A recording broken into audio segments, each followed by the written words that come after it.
Essa aqui é um pouco mais polêmica. Polêmica aí no mundo de Serendipity. Então vamos lá. Tivemos uma aí declaração do Yanzi Shize, o terceiro protagonista em Serendipity, pede aos fãs que parem de colocar os atores um contra os outros. Uma matéria do Drama Panda do dia 27 de abril de 2025. Achei legal essa matéria aqui, eu até comentei ela no dia que a gente viu o episódio, porque refletiu um pouco as opiniões na live, tá? E às vezes não são... A gente tem que saber diferenciar muito, às vezes o ator não sabe diferenciar também o que são as comparações justas de colocar uns contra os outros ou hate. Na própria live o pessoal falou que o outro X estava mais bonito que ele e tal, que o protagonista, por exemplo, que ele estava mais bonito, ou que o esquecido estava mais bonito. Isso é normal. Isso não necessariamente é colocar um contra os outros. Mas a gente sabe que lá na China tudo escala, né, gente? Os fandoms começam a se atacar, eles não sabem discutir saudável, sabe? Simplesmente botar a opinião, achei que o cabelo do fulano tá melhor, achei que esse cara aqui é secundário, mas tá mais bonito que o protagonista. Não, tudo eles transformam numa tempestade no copo d'água, é complicado. Às vezes uma simples comparação, uma simples constatação vira uma treta. Então tá aqui os três na tela, certo? Os três protagonistas.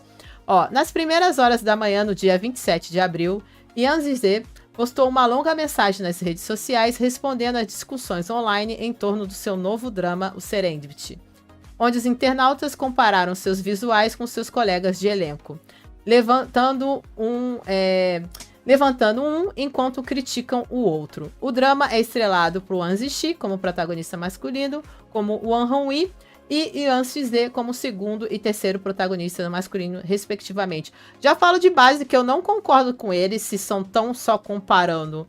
Esse tá mais bonito. Esse... Gente, as pessoas que consomem drama, elas são clientes, certo? Lá, então, eles pagam pra assistir o drama. Então, no mínimo, eles têm que ter direito de gostar de um visual, de outro não.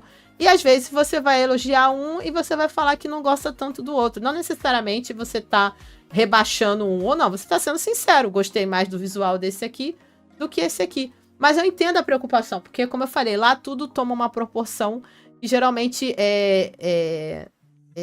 explode a bolha, né? Escala numa proporção que não é necessária. Uma simples crítica, às vezes, vira briga entre os fãs, né? Uma cena com os três atores provocou comparações acaloradas, tá vendo? Ele já começa as comparações acaloradas, bem típica dos fãs chineses, né? Alguns acusaram a produção de usar intencionalmente diferenças de figurinos e estilo para minimizar o protagonista masculino Wang Ziyi, que interpreta um estudioso. Ou seja, em base tá todo mundo achando os secundários mais bonitos que o prota. O que resume essa palavra, essa frase, é isso. E aí, cria essa discussão acalorada. E realmente acontece de que isso a gente viu no próprio dia que a gente viu o episódio. A Verônica se sentiu assim, eu lembro. Várias outras pessoas se sentiram assim. Então, eu acho que, infelizmente, faz parte, gente. A comparação faz parte, ela deve, né, ser aceita. E, ao mesmo tempo, deixa eu ver aqui. Travou aqui? Acho que não, né? Pera aí, gente, que eu senti uma diferença aqui. Não, mas acho que tá tudo ok. Eu sei que a live tinha travado, mas não. Deixa eu reabrir o chat aqui. Isso vai acontecer. Isso é normal. Isso faz parte. E a gente até comentou isso na live. Às vezes, o visual do protagonista não agrada tanto. Se o visual do secundário agrada mais, realmente vai ser assim que as pessoas vão comparar, né? Vamos lá. Continuando aqui. Yan Zize recentemente chamou a atenção em seu segundo papel principal no drama de sucesso Love Game e Esther Fantasy, onde interpretou um personagem bonito e amado de herói principal. Em Serendipity, ele desempenha um papel coadjuvante como Huyan, o príncipe benevolente e real. Continuando aqui na matéria. O ator de 33 anos abordou a situação reafirmando seus princípios profissionais. Yan Zize enfatizou que, desde que ingressou na indústria de entretenimento, ele sempre manteve os padrões básicos e nunca se envolveu em marketing que envolvesse pisar nos outros para se elevar. Embora ele sinta que sua voz é pequena e não pode mudar o ambiente geral, com certeza você não vai mudar o ambiente da internet da China, Ele pediu sinceramente aos fãs que pensassem cuidadosamente antes de apoiar qualquer conteúdo que colocasse os atores uns contra os outros. Ian Zize fala: ele escreveu: desde que entrei na indústria, eu mesmo nunca fiz nenhum marketing que envolvesse puxar os outros para baixo. Ian Zize explicou que depois de trabalhar nos bastidores a partir de 2015, ele passou a atuar e agora está na indústria há cerca de 10 anos. Ele acredita que cada ator traz algo único para seus papéis. E quando os espectadores se concentram em comparações diretas, em vez de apreciar o conjunto como um todo, simplesmente não parece certo. Discordo dele totalmente, tá, gente? Mas depois eu falo a minha opinião. Eu acho que isso é... Eu entendo a posição dele, porque ele se posiciona como amigo das pessoas com que ele tá atuando. Então, como amigo, ele tende a defender, mas isso aqui é um negócio. Drama é um negócio. E vai sofrer crítica e comparação. Sabe? Não tem como ele evitar e faz parte do jogo. É o que ele falou, a voz dele não vai mudar nada, não vai mesmo. E eu espero que não mude mesmo, porque as pessoas têm que ter liberdade para fazer as comparações, desde que elas não sejam escrotas, certo? Mas assim, dizer que um tá mais bonito que o outro por isso, é normal. Ele continuou: a fazer meu trabalho, sempre ajo dentro do limite que me respeita, sem impedir que os outros brilhem. Mesmo que eu seja mal compreendido ou excessivamente interpretado, posso entender e permanecer em silêncio. Mas eu não sou alguém que deve ser usado como uma ferramenta para atacar os outros. Ian Zize também apontou que, embora Serendipity tenha sido bem recebido, graças ao trabalho árduo de todos durante 4 meses intensas de filmagens de verão, comparações doentias online ameaçam obscurecer a experiência do público com o drama. Ele disse: pelo menos espero que aqueles que me apoiam possam levar isso em consideração. Por favor, não me mencione mais nesses vídeos de comparação, seja para me elogiar ou qualquer outra coisa. Acho difícil aceitar conteúdo com más intenções. Se alguma coisa é melhor continuar me criticando, obrigado a todos. Continuando aqui, então foi essa aí a matéria aí que fala aí das opiniões do ator em relação a isso. Coloquei a fotinho dele aqui, certo? Com a Snowcon. Então tá aqui os 3, né? Que o pessoal aí tem comparado em termos de figurino, maquiagem, cabelo, tal. Que com certeza deve ter uns comentários que passam do limite, sempre tem. Mas eu sempre acho que a maioria dos comentários são comentários ok. São comentários realmente como as pessoas fizeram na live, certo? Na segunda-feira. Gostar mais de um do que do outro, propriamente dito. De novo, eu entendo ele falar isso, porque é lógico, essas pessoas não são só atores, também são colegas de trabalho dele. Todo ator tem a tendência de defender os seus amigos, e é muito bom que seja assim. Quando a gente vê um ator defendendo o outro, a gente sempre gosta, é sempre louvável. Mas, principalmente os chineses, eles são clientes. E eles vão ter direito de comentar um conteúdo. Por exemplo, comparar, bota os 3 aí. Ah, o coque do 1 tá melhor do que o 2, o do 3 tá mais ou menos. Isso não é hate, isso não é pôr o outro pra cima, o outro pra baixo. Isso é normal. Mas hoje tem pessoas que confundem opinião, crítica construtiva, comparação com ódio, tá? E não necessariamente significa isso. O problema é que no meio sempre tem o ódio, sim. Aí as pessoas costumam generalizar. Aí colocam as comparações que têm boas intenções no mesmo saquinho de merda, vamos dizer assim. Que as comparações que são odiosas. Mas não. Comparar faz parte. Tanto que a gente brincou disso quando a gente estava vendo o drama, né? Só que as pessoas têm que parar de pegar as comparações que são mais exacerbadas e criticar, querer tolir as pessoas de terem liberdade de expressão. Mas isso na China é muito comum, né, gente? Tolir as pessoas de ter liberdade de expressão. Eles já gostam de tolir a liberdade dos outros, certo? Só que a liberdade de expressão, ela é necessária, sabe? É aquilo que eu falo, eu posso não concordar nada com uma outra pessoa fala, mas eu quero que ela tenha toda a liberdade de falar a merda que ela quiser. Porque isso faz parte.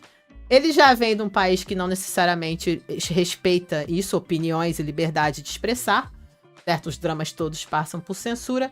Então, ele já tem... eu acredito que eles, como base, eles já têm esse tipo de cultura enraizado nele, da censura. Eles têm essa cultura de censura. Já faz parte da cultura e do dia a dia deles. Isso não deixa de ser uma espécie de censura. E não me usem em comparações. Isso é censura. As pessoas têm todo o direito aí, num drama, estão comparando os personagens, certo?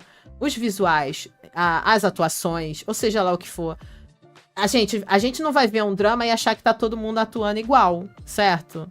A gente vai falar, vamos lá, vamos pegar Lost e o Forever. A gente tem o The Way, o Tang Jiang-si, o Esquecido, o Wan Hoi e o nosso primo. A gente compara eles o tempo todo.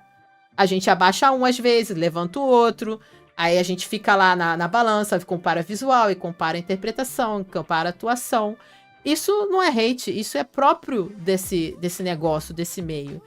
Isso é a brincadeira de ser nerd, é a brincadeira de comparar Super-Homem com, sei lá, Dragon Ball. Ai, quem venceria, né? O Goku ou Seiya? Sabe, essas coisas que as pessoas que gostam desse tipo de coisa fazem. Mas, de novo, eu entendo o posicionamento, respeito também, mas acho que não vai adiantar de nada, como ele mesmo acha. Porque eu não acredito em censura, certo? Já de base. Não acredito que as pessoas que realmente fazem comentários maldosos, de fato, vão escutar. Que as pessoas que são as maldosas são as últimas que vão levar isso em consideração.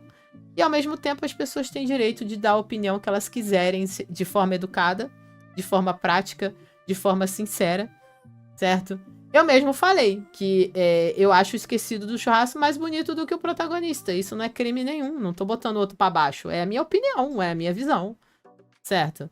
E eu tenho todo o direito a ela, e isso não tem nada de criminoso, nada de errado, tá? Como a gente faz aqui o concurso lá, quem é o ator chinês mais bonito? Aí vai lá, ganha o Wang Yang. Eu tô colocando todos os outros atores pra baixo? Não, todos são lindos, mas uns são mais bonitos que os outros, né? A beleza, ela existe, ela tá aí. A beleza hoje em dia também é muito criminalizada, como se fosse algo assim, oh meu Deus, vai falar que o fulano é feio, que o fulano é bonito. Sim, tem pessoas feias e tem pessoas bonitas, uns são mais bonitos que os outros, sabe? Isso faz parte da realidade, a realidade se impõe, aquilo que eu falo, não adianta você lutar contra a realidade. As pessoas sempre vão comparar beleza, sempre. Não adianta ficar com aquele discurso, ai, nós valemos pela nossa beleza interior. Como diz o Jim Carrey no Máscara, isso é discurso... Máscara não, no Mentiroso, né? Isso é discurso de gente feia, sabe? Tem que parar com isso. As comparações, elas existem, elas vão ser feitas e elas podem ser feitas de maneira respeitosa. E a maioria é. Lembra do mesmo caso da Tiffany Tan lá no A Moment But Forever? Falando que a atriz estava muito além da idade da personagem. O pessoal, isso é hate. Nem sempre. Às vezes são só comentários certos. Que na obra original ela teria que ser uma atriz muito mais jovem. E as pessoas vão reclamar porque tem que ser uma atriz muito mais jovem. Aí tá aí o novo drama do Sixá com a Ray Min. Estão reclamando que ele é muito novo. Porque o personagem na obra original teria que ser um homem de 40 anos. E escolheram um ator muito jovem, de 20 e poucos anos, para fazer o personagem. Então as pessoas reclamam quando é velha, quando é mais velha, quando é mais novo. Por quê? Porque as pessoas querem fidelidade, as pessoas querem beleza, as pessoas querem o melhor que elas podem ter. Isso é normal, tá? Mas essa é a minha opinião. Deixa eu ler agora aí o que vocês têm a falar. Certo? Mas, de novo, ele tá defendendo os amigos, né, gente? Muito bonitinho. Carimbo fofo aqui pra ele. Eu entendo total. Porque aí já tá o coração dele junto, sabe? Que fofinho. É lógico que ele fica chateado pelos colegas. Isso aí ele tá mostrando broderagem, né? Trabalho de equipe. Então eu entendo o posicionamento dele nesse sentido. Também admiro ele falar, né? De certa forma. Daniela, até o guardinha tava mais bonito do que o Anji-si. Mas não é culpa da produção, mas sim o cara não é tão bonito mesmo. Às vezes tem isso também. Mas às vezes o cara, né, convence no personagem, né? Deixa eu ver aqui. Patrícia, o fato de os secundários estão mais bonitos que o prota, mas a história está muito boa. Exatamente. Às vezes a história compensa mesmo esse tipo de situação, né? Esse desbalanço. Professora, eu entendo, mas comparações com respeito existem e até são plausíveis. Exatamente, gente. Elas fazem parte, elas vão existir. E elas têm que existir, né? Professora, é necessário às vezes... e muitas vezes faz com que os artistas melhorem muito, com certeza. Denise, com certeza, Esquecido no Churrasco é mais bonito. Eu também acho, gente. Vou falar que não vou mentir. Sabe, até falei que eu vou shippar errado, porque além de tudo eu acho ele mais bonito e eu conheço mais o ator. Mas vamos ver. Às vezes o personagem do protagonista realmente me ganha. Mas, de princípio, o Esquecido tem vantagem comigo. O que eu vou fazer, né? Claudinete, eu acho o prota mais feio que os outros. Quanto à roupa, está tudo certo, pois um príncipe é outro nível da família rica, né? O outro é estudante humilde, tem isso também, né? Os caras são mais ricos, Selma, essa discussão de que fizeram de propósito as roupas inferiores porque o prota é inferior em poder aquisitivo, em comparação aos outros dois que são da nobreza propriamente dita. Então, tem todo um contexto da história que é necessário que a roupa deles seja inferior aos outros dois personagens. Então, beleza, faz todo sentido. Pode ter uma parte da história que ele vai ascender, ficar rico e se vestir melhor. As pessoas também não esperam, né? Ai, já está acusando o drama. Ai, vocês estão inferiorizando o protagonista. Pode ser uma guerra feia de fãs e nada de crítica normal. Talvez por isso ele tenha intervido. Se fosse críticas normais, não teria dito nada, acho. É assim, com a minha experiência, eu tenho reparado, é que na China é tudo muito grande. Na China tem muitos, bilhões de pessoas, né? Então é muito complicado. Mas eu tenho reparado, porque eu vou atrás de olhar, né, os comentários e tal, até dou umas traduzidas nas páginas para português, né? Aquela tradução automática. Que, na verdade, a maioria dos comentários, eles são comentários normais. Existem, sim, aqueles que passam do limite, mas eles são minoria. Só que a minoria na China é uma minoria muito grande, certo? É quase como o total de um outro país, por exemplo, da Coreia. Mulher, a minoria da Coreia seria... A minoria da China seria a unanimidade na Coreia, por exemplo. Porque os números são diferentes em termos populacionais, certo? Mas tem que ser um percentual. Se você vê mesmo o percentual das pessoas que às vezes excedem, elas não são tão grandes assim, sabe?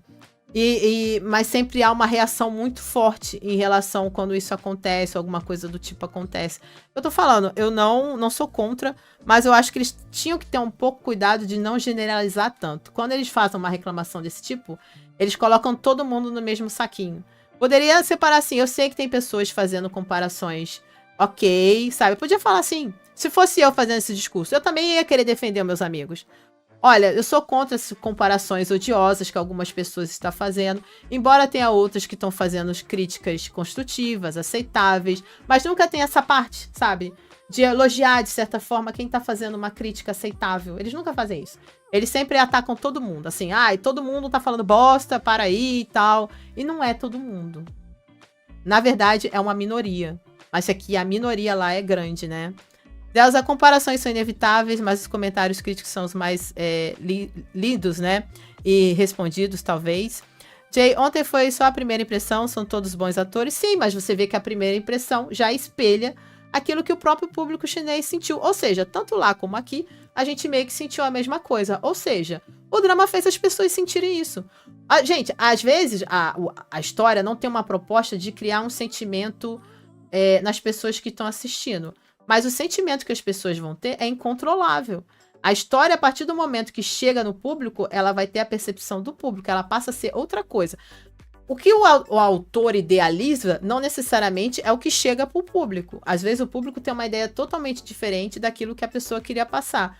Mas é isso que é o bonito da arte. A interpretação é uma nova história. A forma que você vê é uma nova história daquela história que queriam contar para você. Essa é a riqueza da pluralidade das interpretações, das ideias, tá? Tem um autor que fala isso muito bonito, que um dono do livro só é o dono do livro até eu escrever.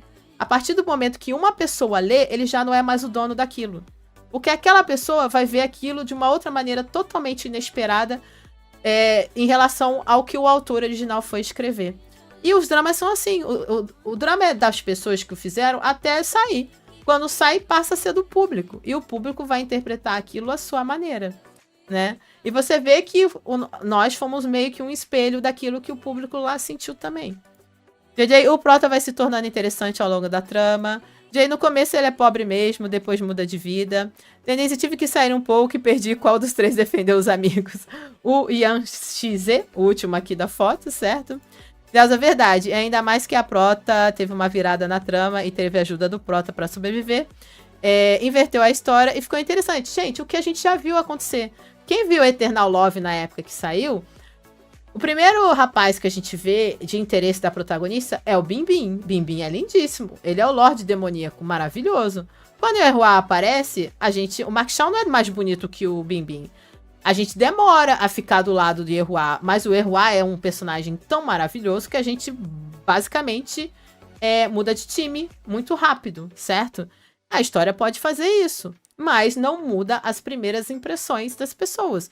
Em Eternal Love, as primeiras impressões das pessoas que viram na época é que o Bimbim era o protagonista e que as pessoas shippavam ela lá com o Lorde Demoníaco. Depois que foi mudando, a história foi mudando, foi prosseguindo, e depois, no final, Yeruá era o Ás da Maravilha e é até hoje. Mas a história construiu isso. Mas a primeira impressão não era essa. E é normal, sabe? Eu não acho nada demais, assim. Se a morrer disso tudo, é essa briguinha desnecessária de fandom já falando que estão prejudicando seu ator. Isso é meio chato. Esses comentários são chatos. Às vezes a história, como você falou, tem que criar o protagonista pobre, para pra pensar. Aí já estão reclamando que a roupa dele é inferior dos outros dois. Mas se faz sentido na história, certo? É uma birrinha chata, né? Merece um carimbo Capinal Lote. Vamos botar um Capinal Lote aí pro povo que é penteiro também, com tudo. Nem espera molhar o bico, né? Capinal Lote. Essas pessoas que não tem nada pra fazer, vai capinar um lote. Vai capinar um lote. Capinar um lote, ninguém quer. Isso eu concordo com vocês. Tem gente que é afobada, nem espera o negócio acontecer pra tirar conclusões. Eu até falo algumas coisas, como eu falei na segunda-feira, mas eu sempre falo, né? O que eu falei no final da live na segunda? Que a minha opinião pode mudar totalmente, que eu posso morder a língua, que eu posso, depois de um tempo, gostar, chipar certo, que a gente nunca sabe o que vai acontecer, só viu o primeiro episódio. Aquilo que eu disse no primeiro episódio são as minhas primeiras impressões. E eu sempre falo que elas podem mudar totalmente, certo? Dependendo daquilo que eu vejo.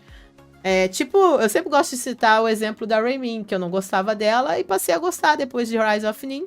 E agora eu tô aí animada pra ver ela com Xissá. Porque eu shippei ela lá com Xissá e Nin.